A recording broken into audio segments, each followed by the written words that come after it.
যেখানে আমরা ইলেকশন কমিশনের প্রশ্ন নিরপেক্ষতা নিয়ে কথা বলতেছি এবং একটা রাজনৈতিক দল হিসেবে এই বিষয়গুলোকে তুলে ধরা আমাদের দায়িত্ব, সেক্ষেত্রে সেই সময় আমাদের এই বিষয়গুলো তো তারা কোনো আমলে নিল না, বরং আমাদেরকেই তারা শোকজ দিল।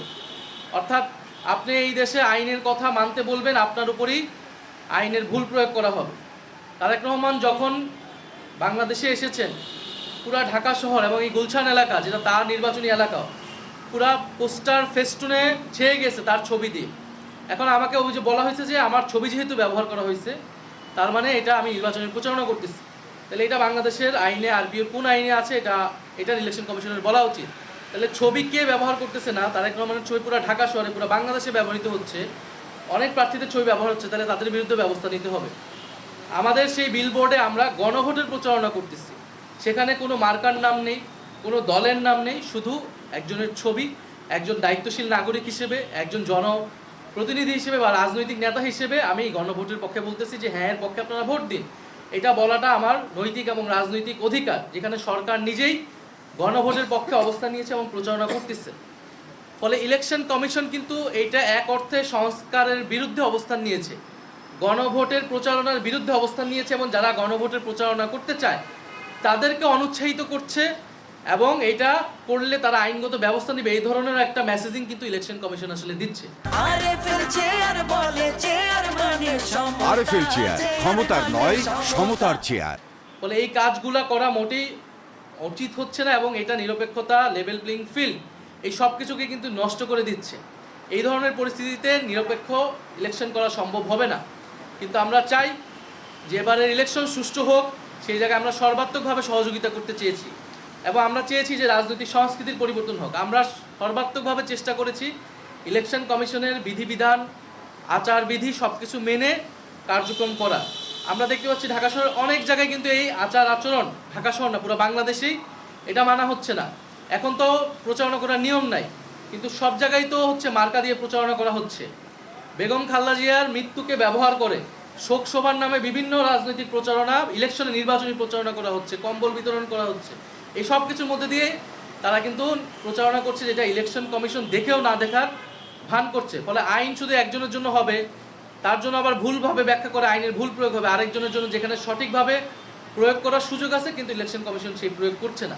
ফলে এই সামগ্রিক পরিস্থিতি আমাদের ভিতরে উদ্বেগ তৈরি করছে, এবং ইলেকশন কমিশনের সামনে গিয়ে বসে থাকলে যদি ইলেকশন কমিশন তাদের পক্ষে অবস্থান নেয়, তাহলে কিন্তু আমাদেরকেও তাহলে ইলেকশনের কমিশনের সামনে অবস্থান নিতে হবে। কিন্তু আমরা সেই দিকে যেতে চাই না। আমরা চাই না এরকম কোনো মুখোমুখি পরিস্থিতি হোক যেখানে আসলে নির্বাচনের পরিবেশ বিনষ্ট হবে। কিন্তু ইলেকশন কমিশন কিন্তু এই ধরনের একটা মেসেজিং দিচ্ছে যে ইলেকশন কমিশনের সামনে যে অবস্থান গ্রহণ করলে, মব তৈরি করলে ইলেকশন কমিশন তাদের পক্ষে রায় দিবে।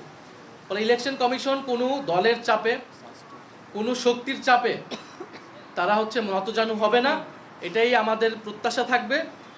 যদি এরকমটা হয় তাহলে আমাদেরকেও ইলেকশন কমিশনের বিরুদ্ধে বা এই ধরনের আচরণের বিরুদ্ধে অবস্থান নিতে হবে। অতীতে ইলেকশন কমিশনার যারা দলের পক্ষে অবস্থান নিয়েছে, নির্বাচনে নিরপেক্ষতা রাখতে পারেনি, তাদের পরিণতি কি হয়েছে এই ইলেকশন কমিশন যেটা স্মরণে রাখে। আরেকটি বিষয় আমরা বলবো যে রাজনৈতিক দল হিসেবে আমাদের প্রত্যেকেরই কিন্তু দায়িত্ব রয়েছে এই নির্বাচনটা যাতে সুষ্ঠু হয়, সংস্কারের পক্ষে যাতে হ্যাঁ ভোট পড়ে, এবং আমরা যাতে সবাই দায়িত্বশীল আচরণ করি। কিন্তু রাজনৈতিক দল হিসেবে কিন্তু বিএনপির থেকে আমরা এই দায়িত্বশীল আচরণ পাচ্ছি না।